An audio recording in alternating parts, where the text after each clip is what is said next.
All right, and we're live. Are you So, sure we're live? what?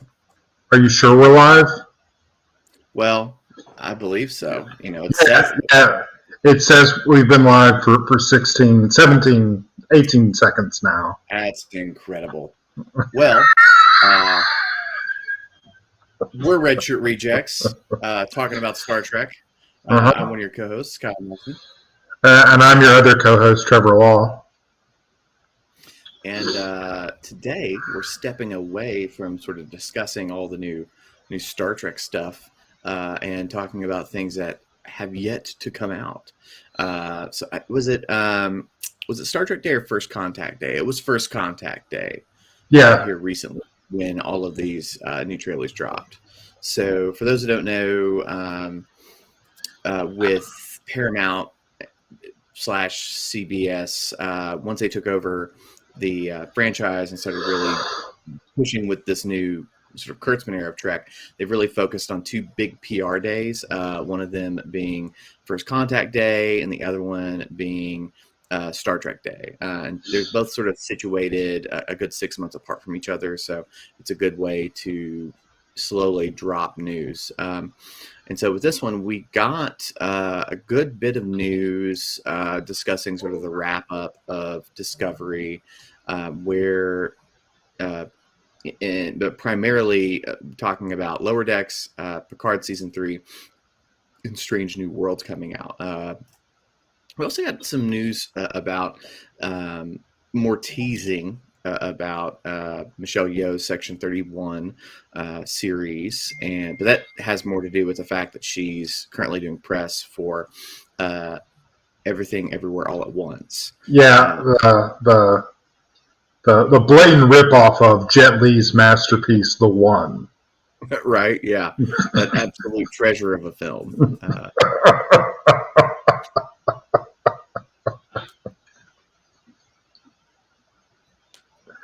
I'm sorry. I'm so sorry, guys. Any reference where I can reference that movie is a good day. Like, you just. I mean, Jet Li's The One. It's it. Easily one of the top 20 movies Jet Li's ever made. I can't even put brain dead. I'm so addled right now. I can't even think of a good joke to go with that. So I guess if we want to talk about jokes, we can look at this Lower Decks trailer. So yes, it's really hard to even call it a trailer, but we'll see. I'm gonna share my screen. It's a teaser trailer, but just watch Star Trek 3. It's the same thing. Maybe. Because Lower Decks is good at surprising you. I never thought a Star Trek show would have the courage to make the Packlids the primary antagonists. Right. And that took. I still love that the Packlids are the primary bad guys in that show, and they're actually good at being a bad guy, relatively speaking to the caliber of crew and ship. All right, so here we go. Captain Freeman, you're under arrest for the destruction of Pakled Planet. Hey, let her go! That is for a tribunal to decide. You don't get it. She's your captain, but she's my mom. I have to do something before it's too late. It would be illogical not to. I don't care what trouble I get in. Same. I want the trouble. Give me the trouble. All right, let's save the day Lower Deck style. But we're grounded. Plus, we don't even know where the Cerritos is. I know where the Cerritos is. This is for the captain. Woo! We're doing it!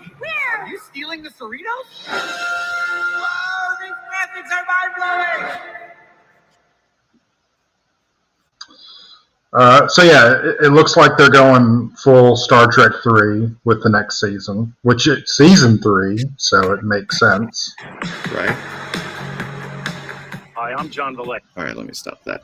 I don't know what Kyle's autoplay started, but it sounded delightful. I don't know, probably some car ad. So yeah, Lower Decks. I'm pretty excited that we're getting a new season. It's going to be grand. I don't really know what else to say beyond that, other than, as you said, they appear to be pulling a Star Trek 3. Yep. And I do want us to eventually, once season 3 gets closer, I want us to have a full episode devoted to Lower Decks. But that's been my favorite of all the Kurtzman era shows. I absolutely love Lower Decks. Mm-hmm. If you like comedies, or if you like the most insider of insider Star Trek jokes, then do Lower Decks, because some of their jokes are obscure, which is fantastic. Yeah, lots of deep cuts, lots of great. Let's see. Yeah, lots of great Callbacks and callbacks, particularly as animated series, which I feel like is sort of a redheaded stepchild situation. I wouldn't even call it the redheaded stepchild. It's like the forgotten child. It's like, oh yeah, that one does exist. Mm-hmm. So like the redheaded stepchild, people like know they exist. They just pretend they don't. Mm-hmm. So it whole like it's still there. Like it still counts as actual Star Trek, guys. So you haven't watched every episode of Star Trek until you've watched the animated series. Not that I have that list somewhere, because who would do that? Yeah, who would do something so crazy? Yeah, I certainly have not watched every episode of Star Trek Voyager twice, just to. I mean, was to watch every episode of Star Trek. The second time was to remind myself why I didn't like Voyager. I was about to say, I'm not going to begrudge anybody that, because everybody has their own sort of tastes and flavors, but it would be weird to me to sit and watch something I wasn't really that into. But that's just me, you know? Yeah. Honestly, I do think it's weird, and you're right to think it's weird. And there's something wrong with my brain on that front. Well, on the crew of the Cerritos, I will say it's interesting that they're thinking about stealing the ship. Cool. I'm always down for theft in that regard. But, space felonies are the best felonies to commit. Space felonies are the best felonies. I mean, it's hard to have felonies in space when there are no laws, but, teach their own, I guess. There are definitely laws. There's just no there's no theft over a certain amount because money doesn't exist. So you're right. So and then when they get arrested, they go to space jail, which in the Federation is more like a happy camp. I mean, from what I can tell, it's almost exactly like the jails in Norway and Sweden. Right. So, which, I mean, granted, they have to go to Norway and Sweden, so. Yeah, the only other thing really of note is that they just had the Star Trek Mission Chicago, which is the new official Star Trek convention that is being run by Reed Pop, who recently got the license from Paramount to start running the conventions. And it was the first time that the Lower Decks cast and crew have been able to actually come to a convention since the show started. And also, several of those actors are legitimately very, very, very busy. Yeah, they showed up in character, wearing their Lower Decks uniforms and being exactly as weird as they needed to be. It was delightful. Every minute of that was great. So It's just I like them. They just genuinely like being in Star Trek. It's great. Yeah, that and it's the only one that doesn't feel like it's. Well, no, Prodigy doesn't feel like it's ashamed of Star Trek. It's But- definitely not. Yeah. It's just the tone of it's very jarring. But we'll talk about Prodigy at some point. Don't worry.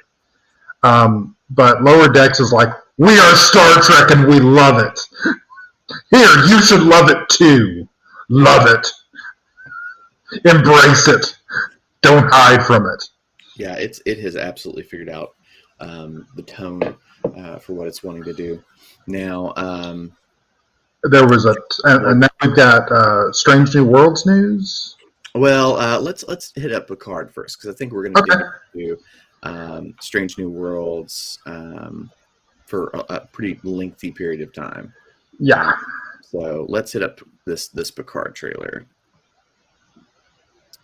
All right, let's go here, and here we go.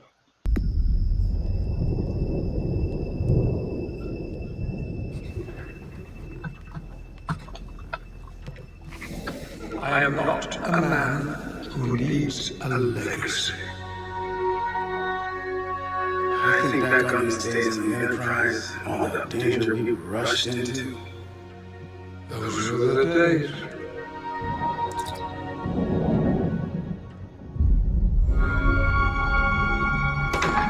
Evolution is not an act of preservation. It's addition. It is clear sacrifice is required again. Jean-Luc, when the galaxy comes calling, you love it. Aren't we a little overdue for a good old-fashioned road trip? I promise you will not be alone. Ready? As ever.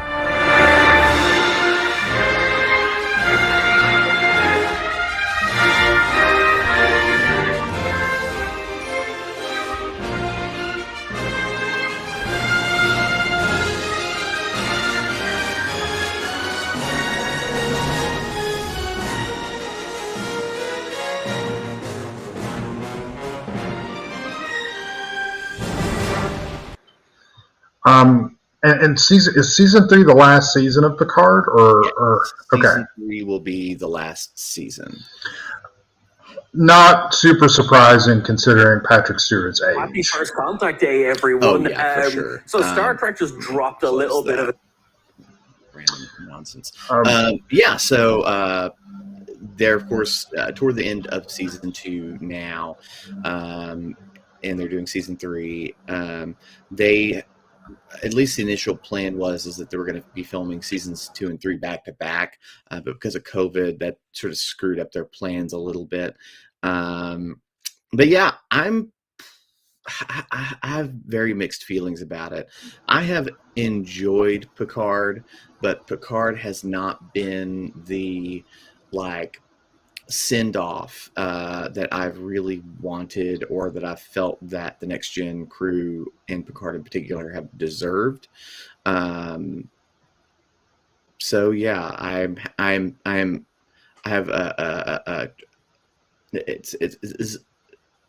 have trepidatious feelings about this. I guess it's like I want it.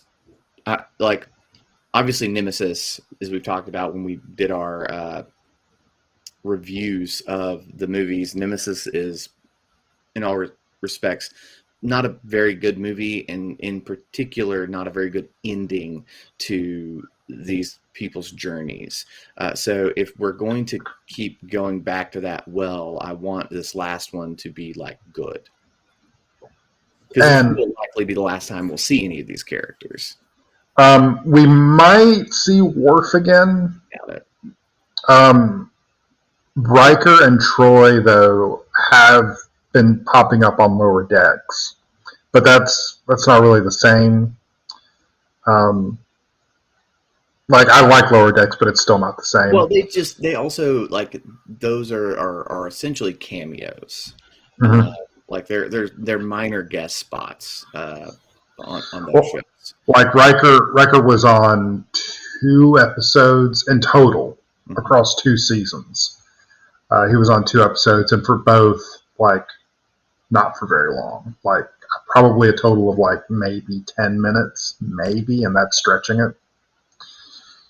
And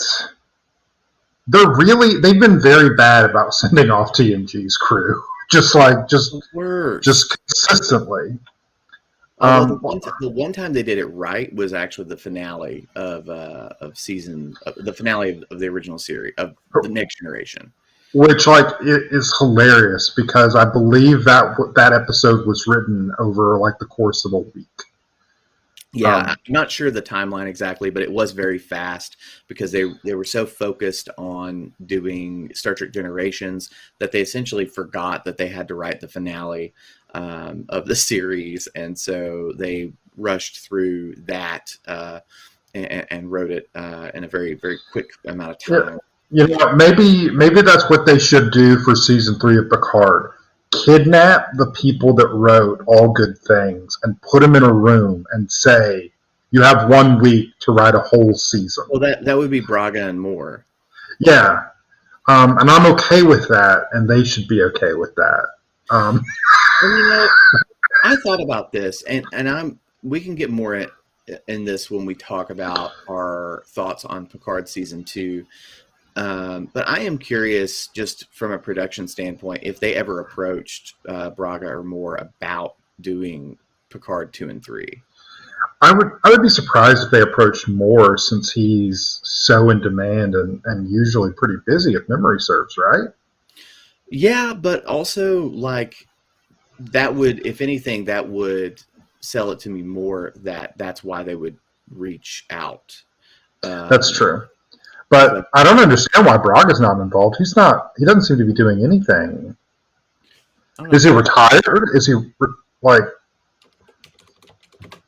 I mean, he did Terra Nova, and that kind of tanked his career, as far as I'm aware. Wait, wasn't Terra Nova not bad? It just didn't get an audience? Yes. Yeah. Oh, he's been the showrunner on the Orville. Oh, so maybe that's why. No wonder the Orville feels so much like TNG. Literally, there's a lot of reasons why it feels like TNG, but yes, it does have to do with the fact that Brandon Braga is the showrunner, co-showrunner with. But it's not even getting a season 4, if memory serves. So, as of right now, they are getting a season 3, and we'll see on season 4. But maybe that he did the Cosmos Revival series. He was an EP on Salem. Salem, what's that? Oh, you don't remember that? So that was a TV show about 2 to 3 seasons. Let's see. Oh, I thought this was a completely different show than what it is. Looks like you were thinking about Being Human, weren't you? No, I was thinking about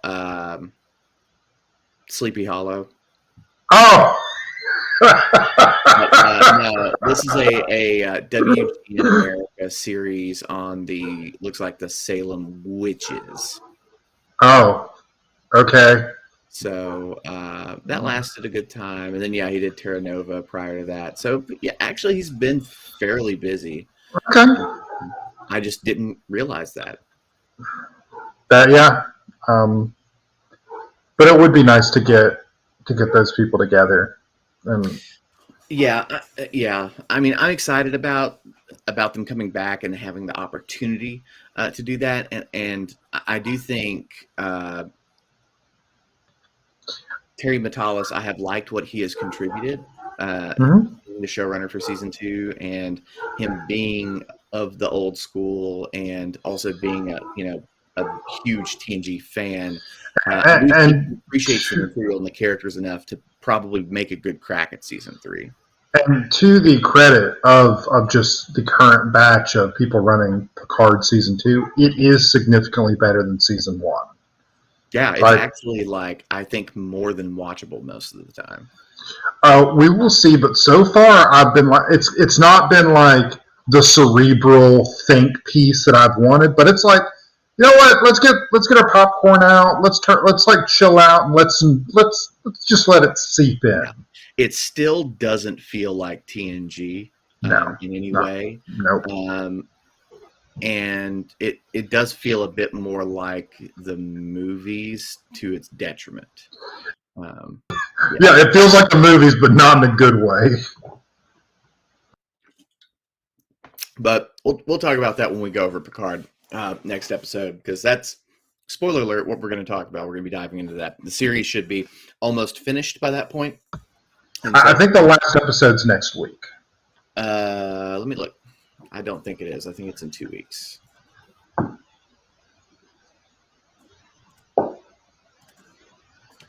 And sorry if anybody hears any noises. My cat decided she needed to be in my lap, and if I don't, she like attacks my leg. So, you're right. So the finale comes out April 21st. So that's next Thursday, and we'll be recording on the 28th. So yeah, we'll have the whole season out. So I think we'll be able to give it a fair shake at that point.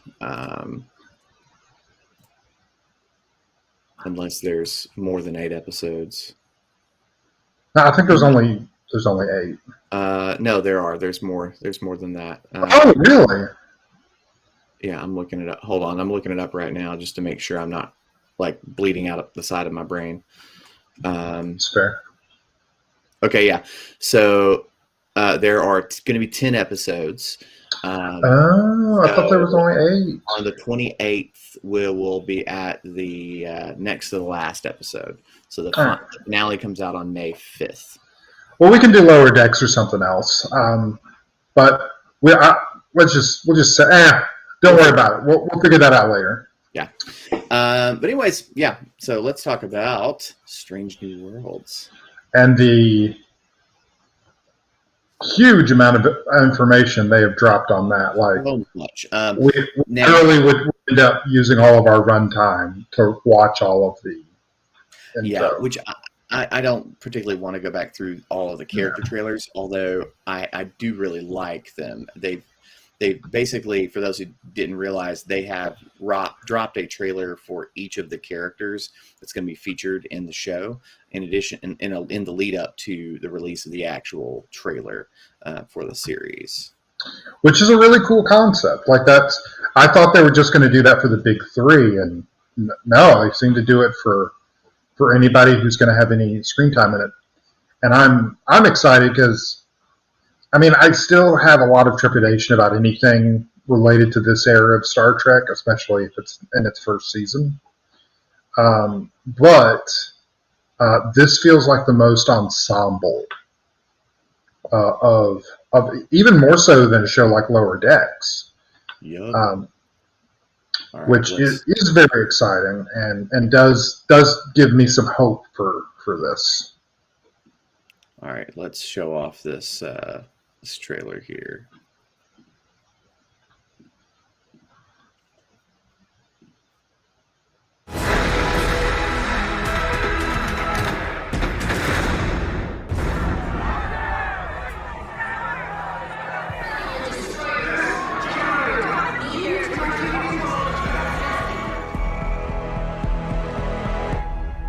Hi. Sorry to interrupt.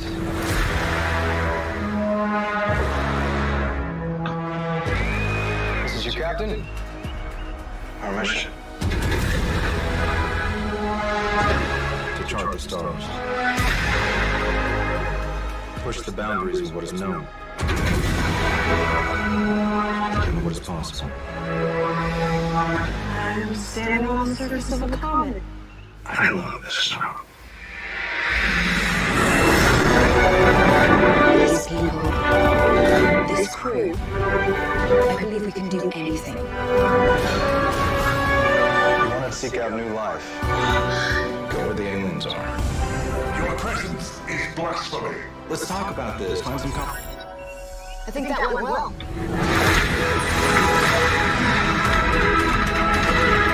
Perhaps we should kiss. That seems logical.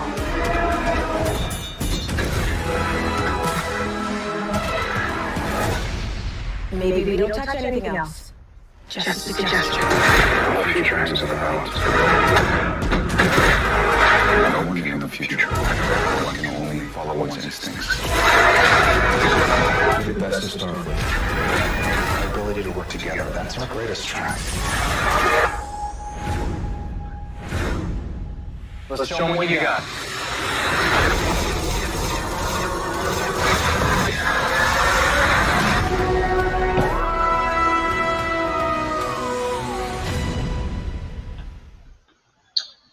Also, I hope their soundtrack is similar to that. Oh, absolutely. Like they've definitely got to have the musical callbacks. So yeah, what do you think? I cautious optimism. Because it absolutely has the feel of TOS and TNG too, which I'd be cool, kind of a fusion of those two feelings. At this point, I feel like it would be fair to sort of retcon some of the more dated elements of TOS via this show. You kind of have to at this point. Yeah. Just like both in the look and in the attitude of certain characters about certain things.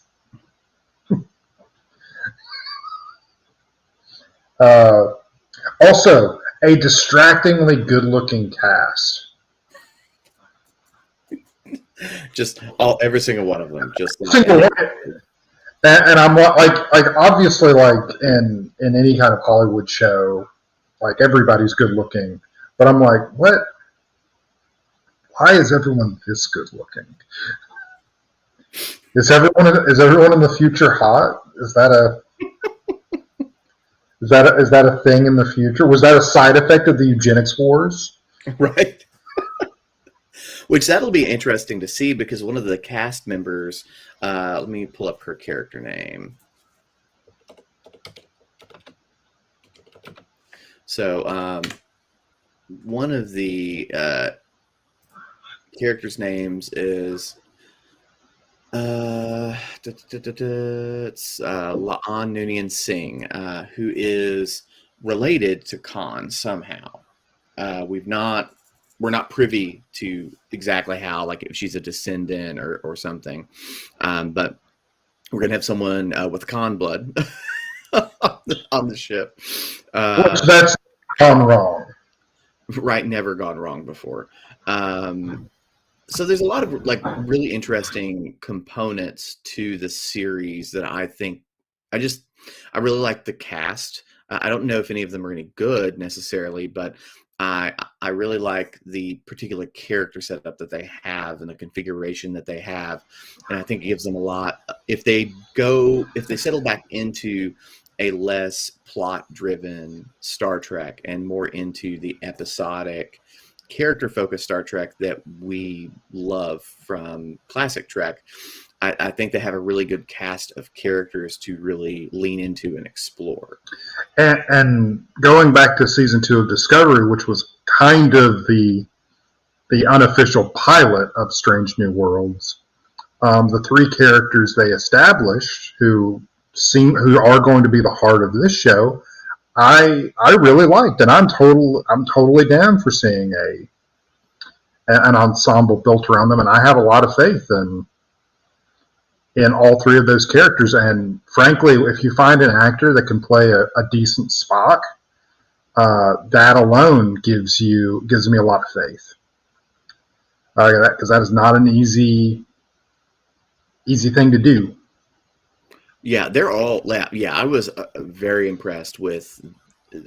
Easily my favorite part of season 2 were the Enterprise crew that was injected into the show. It really gave every character a bit more depth, and it gave them interesting things to be contrasted with. With the nature of like Discovery and its characters versus like the more typical Star Trek characters you're used to. And at this point, I'm just really happy about a back to basics sort of Star Trek, because it's like we've talked about. It feels like a lot of the Kurtzman era Trek is sort of, it can make it seem like they're afraid to be Star Trek, but I don't interpret it as that. It's more that they're trying really hard to break out of the mold of regular TV, and it's like they're ashamed to be a procedural, because Star Trek at its core is a procedural. Yeah, it's a tentpole. Like Star Trek at its core is a procedural like series. It's an episodic procedural where you have a alien of the week that you have to explore, and things happen, and that's okay. Things can do that. Yeah, I don't see a problem with that particular formula, because you can, like, we've been mining that formula for what, 4 decades now? Well, and not everything can or should be The Sopranos. Like, it's not possible. Like, there are certain types of stories that are meant to be told in that way, and there's other types of stories that are not. And the problem is with Star Trek, you're working with a franchise that has made a whole series of both implicit and explicit promises to its audience. And every time that someone new jumps on board and decides that they're going to reboot it and do something different, they intentionally transgress against the majority of those implicit and explicit promises that the franchise has made over the course of decades. And that's really what fans get mad about when that happens. We don't really get super mad about canon violations as much as we get like mad about something not looking or feeling like Star Trek. I mean, I would be more okay with it if they'd also done something good when they were like completely like, let's do our own thing. And I'm like, you made season 1 of Picard and you made season 1 of Discovery. These are not, and you were trying to like make The Sopranos in space or whatever you were trying to do, and you failed. Yeah, like I think Battlestar Galactica, the 2004 reboot, is a really good example of that. Like, you can absolutely violate the premise and promises of what a franchise was, while also, you know, being good and winning over the old and new fans. But you have to actually like make it good. Yeah, you also have to actually reboot it. Like, it's like what was really great about Battlestar Galactica is the fact that it was like a completely different continuity. It was a new thing, whereas like with Discovery, they were trying to have their cake and eat it too. And there's a reason they've essentially rebooted that show, because they had to. Slowly rebooting everything about this new phase of Star Trek since the pilot of that show, honestly. Which isn't like, that's not the place you want a franchise to be. No. Well, I mean, if you look at Brian Fuller's original pitch, it was interesting because he wasn't intending on, like, Discovery was not ever intended to be the hero ship for a 7-season series, nor was that crew meant to be the crew that you would be with for 7 seasons. It was supposed to be a new ship each season, in each one set in a different timeline of the Star Trek universe. Why did they nix that idea? There's not been like solid official word, but everybody put tinfoil hats on. Other than creative differences, but honestly, it seems to me that it probably was too expensive. They might have thought that an anthology series would not work with Star Trek, but it ultimately sounds like that Paramount did not believe in the vision that Brian Fuller had, but he had already done so much work that one, they couldn't just turn around and drop it. And so, yeah, so he's still an EP on everything. So put the tinfoil hat on. I have no idea if this is true or not, but this is what's been floating around in that the whole reason why Brian Fuller was pushed out was because Alex Kurtzman's monster verse stuff failed. Well, no, that's why the season 2 showrunners were pushed out. That's okay. The theory on that. Okay, all right. So, and because Kurtzman had still a bunch of contracts with Paramount, they were like, we got to put him somewhere. Yeah, but I have no idea if any of that's true. I honestly think it's unlikely because I feel like if that were true, there would be more scuttlebutt about it. Also, they wouldn't have put him somewhere that's going to be their flagship. Yeah, because they're trying to make the Star Trek universe the flagship of an entire streaming service, and you don't put somebody there that you don't have a lot of faith in unless you absolutely have to. And they could have given him some crappy sitcom and shoved him in a corner if that's what if he was there because they just had to put him somewhere. Yep. So I don't particularly believe it either. I just think the visual image is funny to me. I'd also just, and they are getting better. Like I should. You got to give them credit.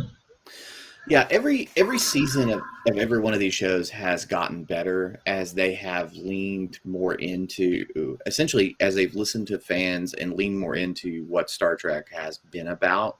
And they've been experimenting and trying to find the best way to adapt, the heart of what Star Trek is to modern aesthetics and audience expectations. And I do think, and they keep doing a better and better job with looking at the Strange New Worlds trailer in particular.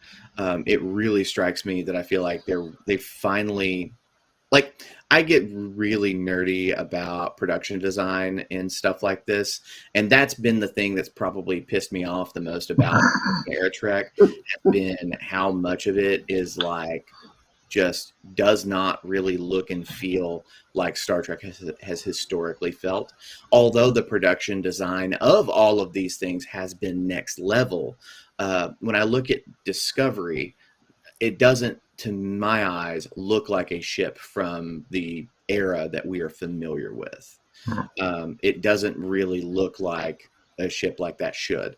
But they have taken the interiors of a very well-established ship from the 1960s, and they have done a very good job of modernizing it, pairing it with that Discovery aesthetic, and also just making it look good. But not making it seem like it's foreign, like not like it's its own new thing. Yeah, it's and even just simple things like, if you go back and you look in the trailer, you can see there's a lounge area that they're all in, and that lounge area is very clearly they did references to the lounge in the motion picture that's on the ship. If you look at engineering room, and even the Jeffries tubes are like very, very close to the Jeffries tubes that you would see in the original series. The dials and buttons, the console in front of Uhura with the slanted panels. It just, all of it looks really good. And the other thing that they did that I think's really helped this is they've changed the color grading palette. Whereas Discovery, up until this season, has tended to skew more cold blue tones. The Strange New Worlds, it's much warmer tones. So it just looks more lived in, more homey, and honestly a lot less sterile, which I've really liked. You can actually see the ship now in shots. It's not just like covered in blue lights.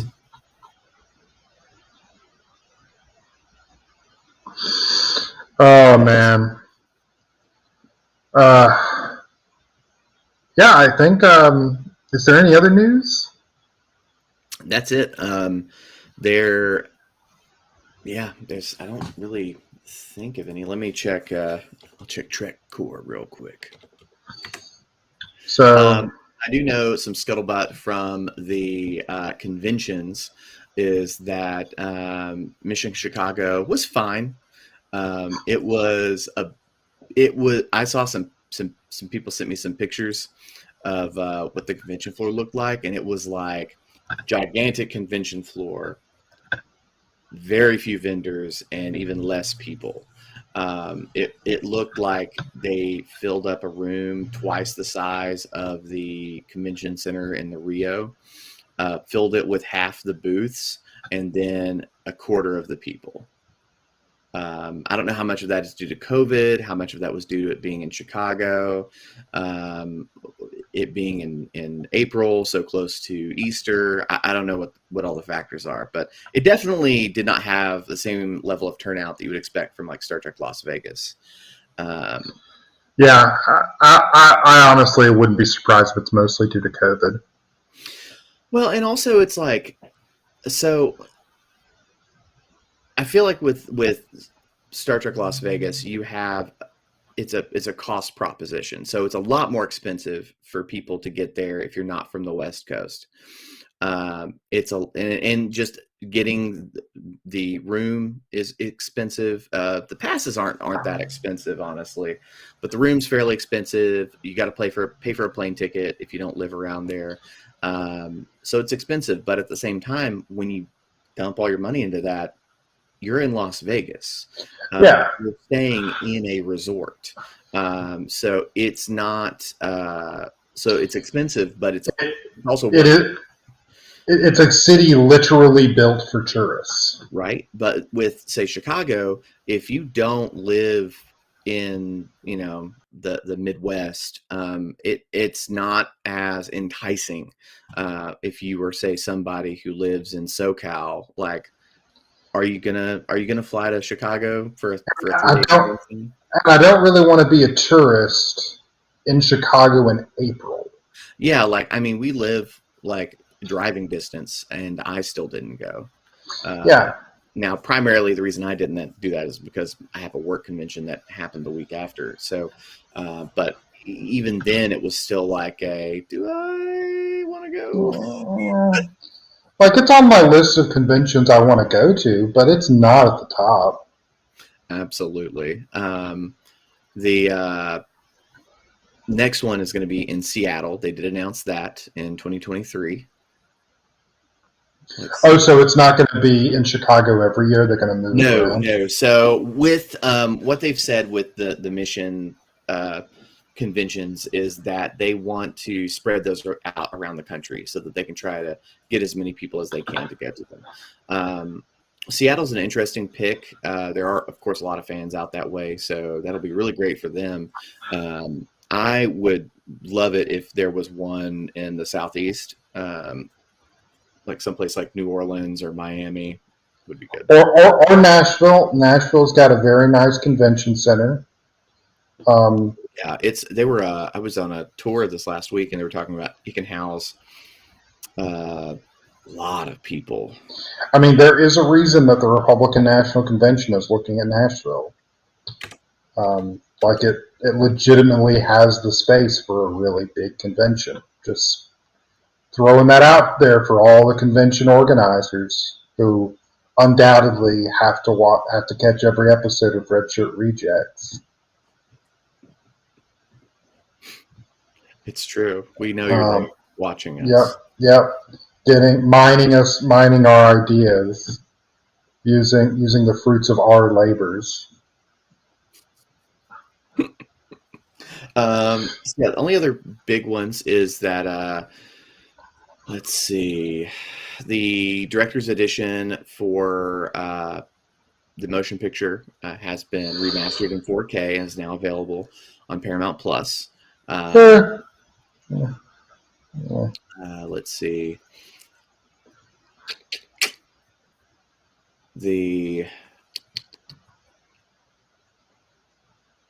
That's about it. Oh, they're doing a Star Trek Prodigy video game.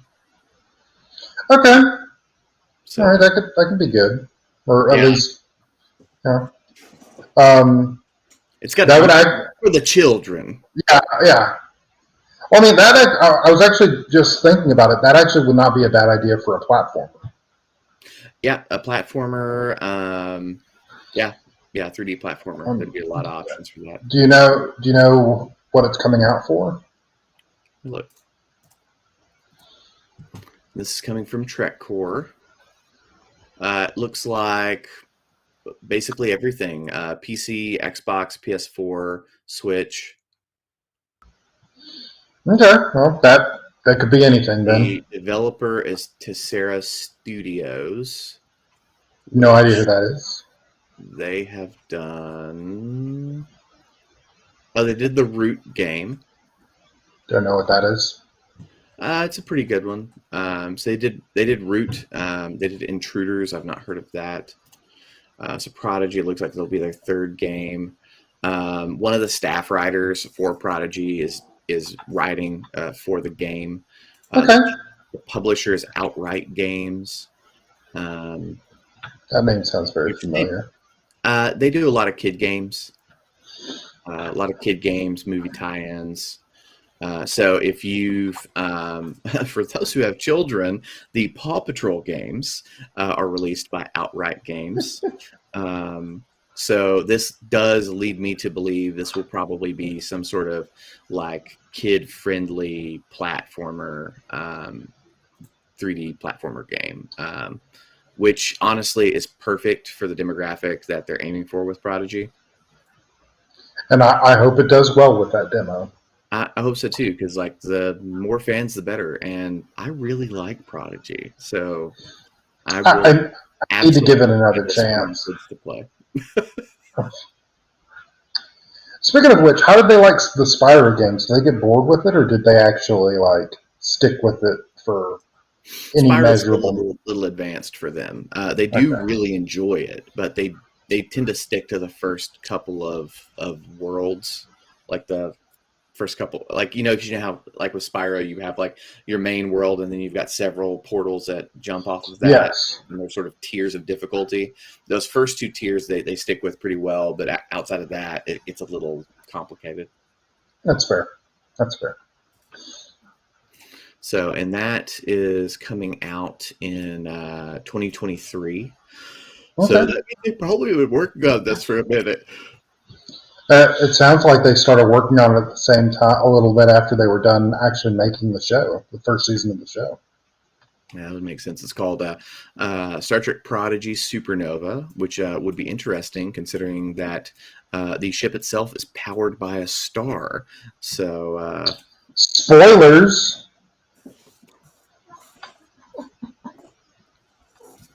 I mean, their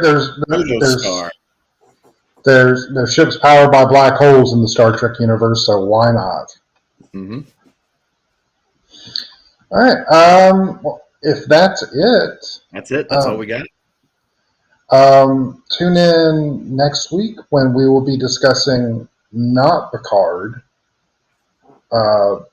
That's all we're. We've got two shows that we haven't dived into, so probably one of those two. Yeah, we'll hit up one of those two. We'll have to figure that out. And to figure out which one, you can check us out on Facebook, facebook.com/RedShirtRejects, on Twitter @RedShirtRejects.